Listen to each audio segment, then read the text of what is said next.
My love affair with the Prophet 6 began about 6-7 years ago when I first started getting into hardware synths and analog synths in general. You see, at the time I was just starting out on this journey of recording my own music and releasing it out into the wild. And my thought was, if I just had a legitimate piece of professional analog gear, a legitimate polysynth, then my music would be better, sound more professional, I would feel more legitimate about myself, and no one would know that I had no idea what I was doing.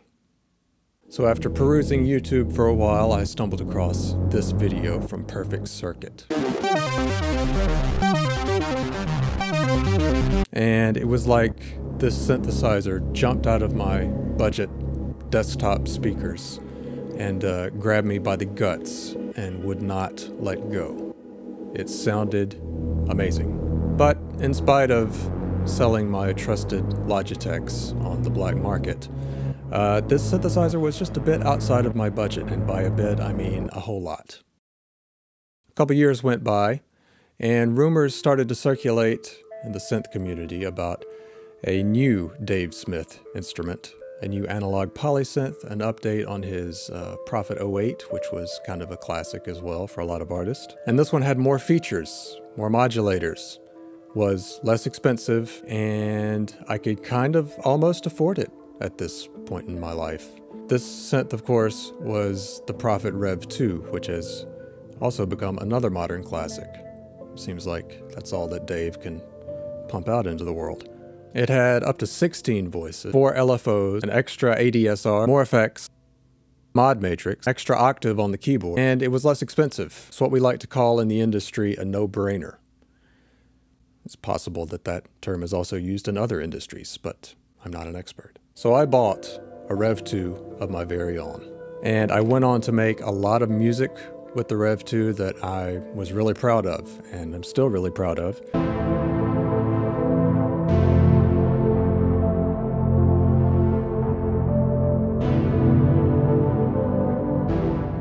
And it was basically a mainstay of my studio. It was the go-to analog polysynth for me. And it served its purpose really well for a long, long time. I love the Rev2. The only issue that I could find with the Rev2 was that it lacked the same gut-grabbing quality of the synth that I first fell in love with when I was perusing YouTube those years prior. So the real negative that I have regarding the Rev2 is that it just isn't a Prophet 6. Fast forward to now, and I own both of these Dave Smith Instruments sequential synthesizers. And I get a lot of questions about why. Why do I own both of them? Which one do I prefer? Where did I get this lamp? But that last one really maybe seems like another topic for another time. So maybe you're in the same conundrum. Which one of these synths do you want to purchase? Well, I hope in this video I can help offer you some insights from the perspective of someone who's owned both of them for a little while now. We'll start with the one that I've owned for years, the Rev2. It has been a mainstay, as I mentioned. It's my go-to analog polysynth. It was my only analog polysynth for a long time.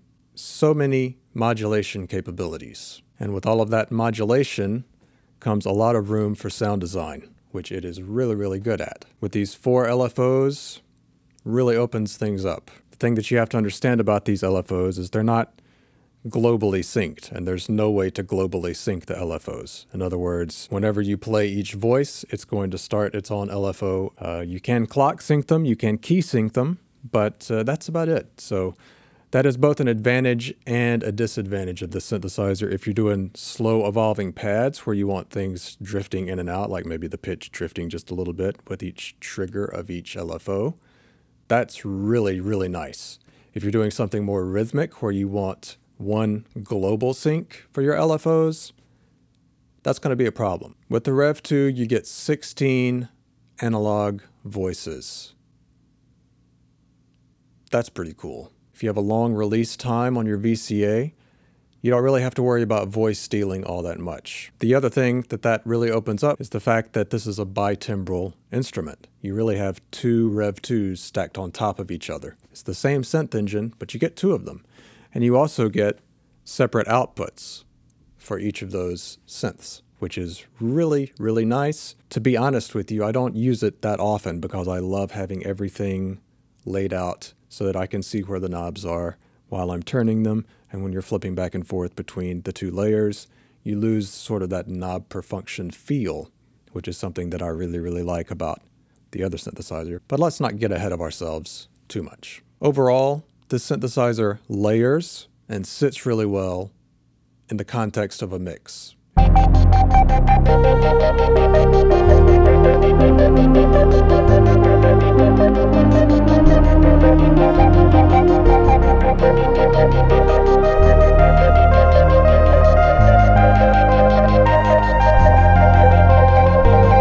If you have a busier mix or lots of layers of synths, this synthesizer blends in really well. Maybe the fact that it doesn't quite have that low-mid beef that the Prophet 6 does kind of lends itself to that layering a bit more. Turns out though, that's also part of the problem, and that's why I own both of them.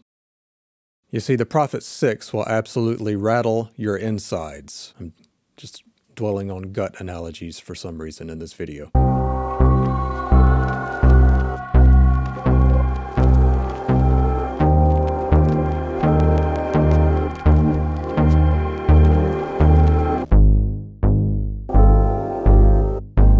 It has voltage-controlled oscillators as opposed to digitally controlled oscillators. Now, both of these are analog synthesizers, but while the digital control offers you a bit more stability in the Rev2, the voltage-controlled oscillators, they just sound hefty. I don't know how to describe it other than they just pack a lot more punch. In fact, I think that this synthesizer is the best sounding analog polysynth that I've ever heard, maybe only rivaled by the Prophet 5, and you could argue the OB6 as well, which personally I just prefer the Prophet 6, the sound of it, but the OB6 sounds great as well. The point is, if you need something to take center stage in your mix or be the absolute featured instrument, this is a great choice. The Prophet 6 doesn't have all the LFOs. It has one LFO. The Prophet 6 doesn't have a mod matrix. It has a very limited set of routing possibilities here. It only has 2 ADSR as opposed to 3 with the Rev2. However, all of these limitations are kind of great.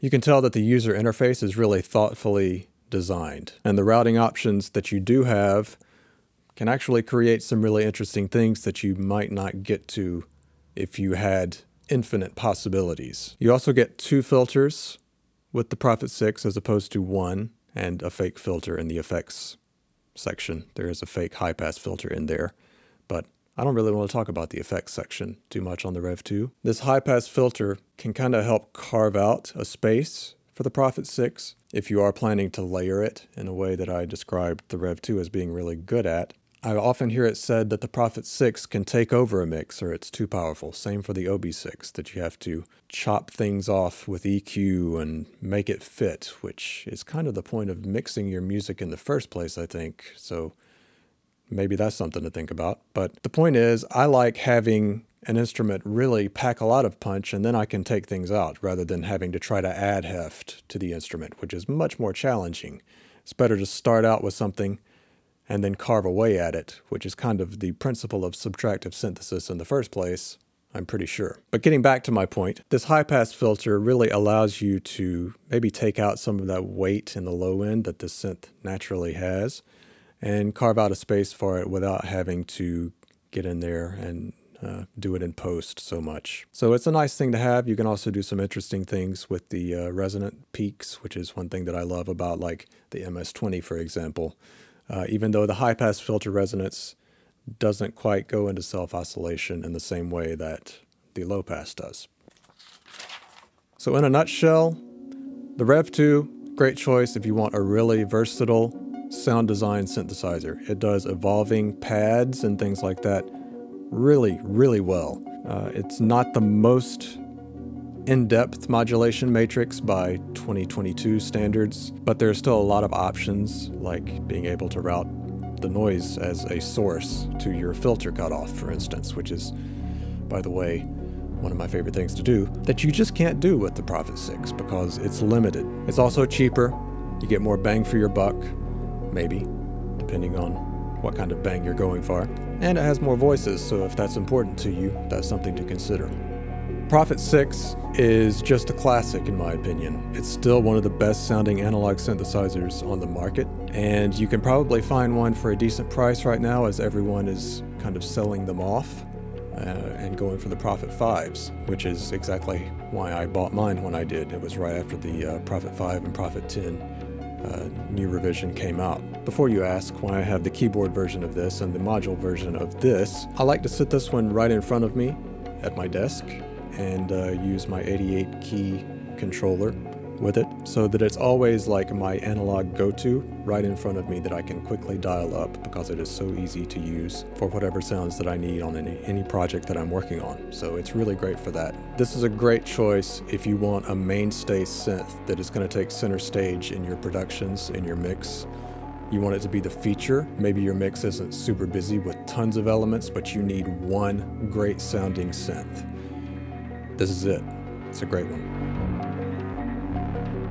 So I hope that helps clarify your decision if you are trying to make a decision between the two and you can't afford both. Both of them have their own merits. I would be really hard pressed to pick a favorite, personally. If you want to see me make a patch on the Rev2 and kind of see the process behind sound design with the instrument, you can check out this video. So if you like what you saw today, please subscribe. I'm trying to grow this channel this year. And like the video if you like the video and got anything out of it at all. I really appreciate it. Helps show my videos to more people. Thanks as always for watching, and I will see you in the next one.